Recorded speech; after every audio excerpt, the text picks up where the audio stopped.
Big John has entered the game. The Punk has entered the game. Fight! Let's go. It is a 5-round main event where Josh Thompson and I are going to take on some of the questions of the week. We are ready to head-to-head battle. Josh always thinks he wins. It's not true, but it's okay. He can think that. He's got dementia. Let's go, Josh. There's evidence in this show that I always win. Podcast Dave is creating new games for you just so to help you win. That's it. Tail of the tape is coming around. This is all geared towards you. This is it. You mean, Podcast Dave so is creating new games so you have a chance at winning so one geared round. Towards fact. No, he's geared towards nothing numbers. That you can and make stuff. up or lie about. No, it's geared towards numbers, and I can't even count to 10. What are you guys talking about? This is all to help Big John. Oh, is that, okay, we got win it. at least Thank you. one round out of 5 rounds. Thank you, Podcast Dave. I get it. All right. With that, let's get in the first round, which stays the same, by the way, and we're going to talk news of the week. Tyson Fury announcing that he's going to come out of retirement. Let's get your thoughts on that. Round 1. Fight! Look, What did he Tyson do? Fury was never truly retired. He's using that as a way to make money. He's using it as a way to set up fights. Tyson Fury right now is in his prime. He knows that. He's happy with what's going on in his career. And right now he's in the position he can basically pick and choose when, where, and who he fights. Everything is in Tyson Fury's court right now. He is the king, and he's going to play these kinds of games and stuff. He's going to fight Derek Chisora. It's a good fight, but it's not a fight that he should have any problem with. He should be winning that one too. I just still think it's time for them to finally put together Joshua and Fury. I love the fact that you just said it. You said he's the king. He's the Gypsy King. That's exactly right. He is a stud. He's an animal when it comes to inside that boxing ring. I don't think he's going to be beat for a long time as long as he stays motivated. John, I'm excited to see him fight again. In terms of his retirement, we all know he was never really officially retired. He said it. It lasted about as long as a fart in the wind. Okay, that's how long it lasted. That's good. So good point. Now that it's all said and done, we're going to see him fight again. I'm looking forward to seeing him potentially fight Ngannou if that fight ever comes to fruition, and anybody else that you can get in the heavyweight division to fight. I'd love to see the Anthony Joshua fight. Time up. All right. With that, let's get into... I won with fart in the wind comment. I like go. the fart in the wind comment. Yeah, I won. Let's get into round number 2, and it's time for comment of the week. And so this comment comes from Cesar Gracie. I'll read it off to you, and I'll start the timer. Cesar Gracie says, Nick Diaz had an operation recently here several weeks ago. 2 of his discs had ruptured in his neck before the fight. He was having numbness to the hands. That's why he didn't make 170. He fought at 185 because it was impossible to train. Round 2. Fight! John, I got a bunch of flack for saying that there was video of him getting dropped in training. I believe it was an old video, but regardless, I had heard a lot of things during that fight camp that he wasn't looking the same. There was issues. I didn't hear of the actual injury itself. I just heard that there was some issues with his performances in the gym. It wasn't looking like the old Nick Diaz. I spoke on it. To be honest, I shouldn't have spoke on it. I should have kept my mouth shut when you're talking about fighters and their training and what goes on. But it really did bother me, the fact that I wanted to see the old Nick Diaz. I wanted to see him. We understand now why with this type of situation. I hope he heals up well, and wish the best for him.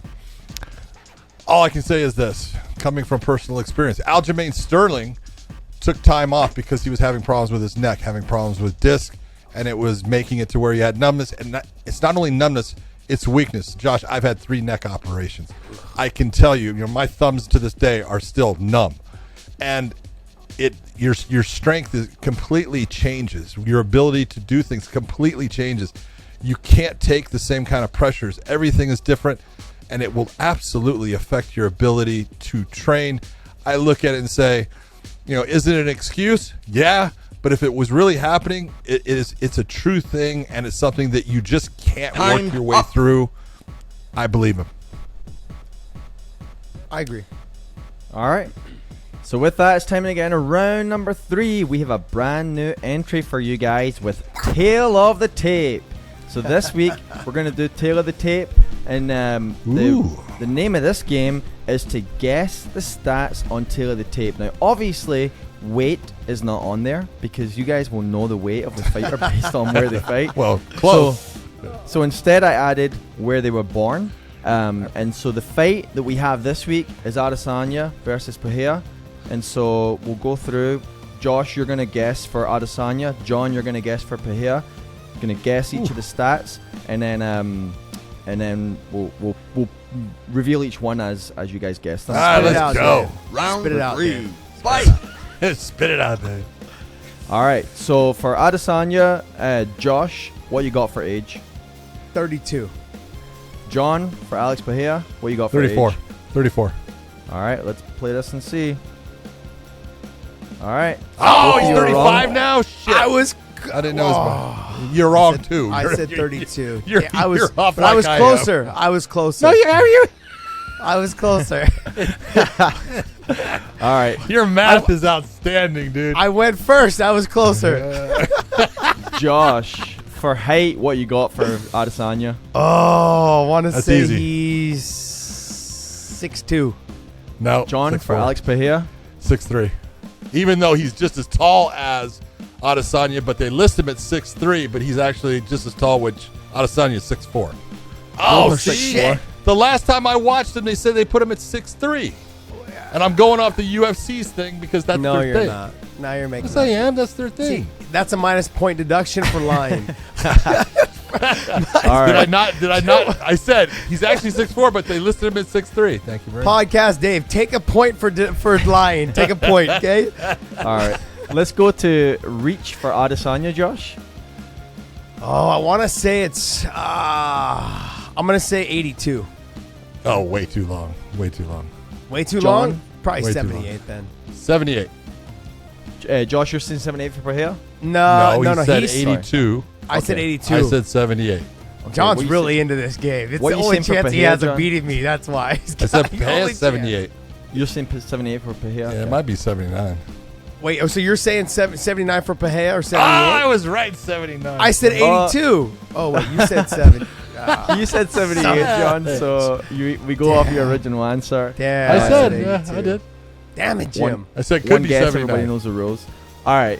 Well, Finally, so then it ends up being a draw because he got the point deduction for lying, and then I was First off- one. It was the first age was off- close. First off, let's just be honest about this entire thing. We both lost. This is great. all right. And then for born, it's the country, so it's a country only. So Easy. Josh, Adesanya. New Zealand. All right, John Nigeria. for Pereira. Brazil. Was he born in Nigeria or was he born in New Zealand? And he's Nigerian. Oh, it descendant. might be. Well, here we Yeah. go. Here we go. Here you go. Let's see it. Nice. Ah, you son of a bitch! So actually, John wins 1 point for the Brazil, jeez. and otherwise, I also it's, went for the Nigeria. Yeah, oh, that's true. I'll give him the 2 points. Like I said, All right. see you guys. Podcast Dave created this game just so John could win a round. I feel betrayed by my producer. Betrayed. I brought you up from the slums. Brought you Podcast up Dave. from I the brought you beginning. Taught you everything you know there, Shrek. Oh, I lifted you up from the bootstraps, buddy. Where have you? That was a good betrayed me job, like Dave. this? It was good. all right, all right. I With actually like let's- that game. It's kind of Yeah, fun. that was fun. I like that was it. fun. We'll if the fans like it and if they score the right way, we'll maybe carry it in the next week. All right, with that, let's get into round number 4. It's time for UFC Fight of the Week. So I want to hear from each of you guys.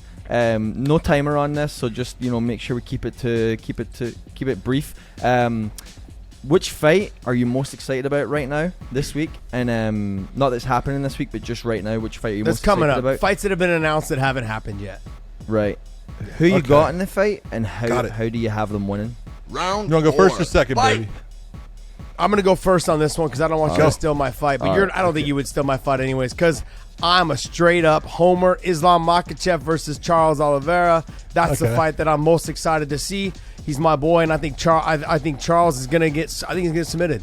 I think that Islam is gonna get the takedown. He's gonna dominate the top position. He's gonna work slowly and methodically with heavy pressure on the top, and he's going to end up getting either the Kimura, some sort of darce, some sort of choke. He's going to end up on top. The strength of Islam is going to be the big factor in this, and the control on the top position. That's the way I look at it. Wow, I like that. Okay, I'm going to go off topic or off circuit or whatever because it's really not the UFC, but it's the UFC minor league is the Dana White Contender Series. I am looking forward to see Bo Nickel. Bo Nickel is fighting today, I believe. I didn't know that. Bo Nickel is fighting Zach Bahego, but Bahego did not make weight, 1.5 pounds overweight. But I really am looking forward to see Bo Nickel and what he does. He's going to win by ground and pound. That's the way he's going to win. But if I'm going to say a UFC fight that I'm really looking forward to, I'm going to be a homer for Josh. And I'm going to say Paulo Costa versus Luke Rockhold. I want to see Luke Rockhold. I want to see where he's at. This fight is going to really have a lot to say of does Luke still have it? Is he back and the guy that now can actually possibly have a chance at vying for that title, or is it really it's just passed him by? I look forward to the fight. I think that the only way that Costa is going to beat Luke is on the feet, knocking him out. And the only way that I see Luke getting a solid win here is to take him off of his feet, use his incredible grappling that he does have, and get a submission victory on it, and he can do that. So I was going to take a point deduction when you brought up a second fight, but since you brought up Luke, I'm going to go ahead and waive that point. Okay, there you go. That's what I'm going to do. That's what I'm going to do. Right. But I had to bring up the Bo Nickel because I'm looking forward. Yeah. I want to see Bo Nickel fight. So I am. I didn't know it was today. I didn't know. It's UFC light. I'm glad John kept that nice and brief. I might actually take a point for that. Wow. Let's get into round number 5. And so we just did UFC Fight of the Week. Now it's time for round 5 to wrap us up with Bellator Fight of the Week. So an upcoming fight, who you got, and how are they going to win? Round 5. Fight! I'm sorry, but if you're a fan of Bellator at all, you're looking forward to the Danny Sabatello and the Rafion Stotts fight. That's the fight you're looking forward to. And I'm no different. Can Danny Sabatello get the takedown? I don't know if he can. The speed of Rafion Stotts, the stand-up is better on Rafion Stotts, but Danny Sabatello is a dog. He's got great cardio. He's going to go a hard 5 rounds. Stotts has been shown, I know he can go 5, but he is shown to also kind of slow down a little bit in the 3rd and 4th round if you make him wrestle a lot. Can he continue on in this tournament to get to the finals? Danny Sabatello is a good matchup for Stotts, but is it enough to where Sabatello's going to be able to keep grinding, keep pushing, get the takedown, and make Stotts uncomfortable? I don't know. We'll see. But I look at that. I don't know. I can't predict the fight. I can't. I'm going to say if anyone had to go, I would say Stotts by sprawl and brawl and outpointing him, but I don't see him finishing Sabatello. Good call. All right, since I'm on the 2-for-1 platform, I'm going 2-for-1. Patrick Downey against Jeff Souter coming up this Friday. I really look forward to that because I want to see how Patrick Downey takes and brings all that aggression from his past into the cage. So we'll just put that one to the side. The one I'm really looking forward to is Dublin, James Gallagher versus Brett Johns. I think it's a great matchup. I think it is stylistically a great matchup. You got Brett Johns having great judo, great takedowns. Gallagher liking to be on the ground but wants to be in the top position. I want to see everything that he's been learning at Glory MMA with James Krause. I just really think that's a great matchup, and I'm looking forward to that fight. Who's going to win it? Boy, that's a tough one. It's a toss-up. Obviously, I think both guys can win. I think Gallagher could possibly get the submission. John's going to drag him through. Tough fight. Gets the decision. Once again, Big John doesn't follow the rules. So I win the round. This is you It's guys. the If you guys are at 2-for-1, home baby. judging this, I you give guys are at home more. I give won so the much round. more than you, Josh. What's the point of having a So stop much clock? more than you. Look, hopefully you guys enjoyed this show. If you guys like the show, drop a comment down below. We want to thank you guys. Hit the subscribe button on this channel. We want to thank you guys for continuing to support us. Support us also by hitting weighinginpodcast.com. Pick up some of our merch. Post yourself a picture of you guys wearing our merch. We've had a couple fans just recently do that as well, and we were able to post that, retweet it, all those things. We want to thank you guys for continuing to support us. And John, take us away. Everyone out there, thank you for tuning in. We hope you enjoyed, and we will see you.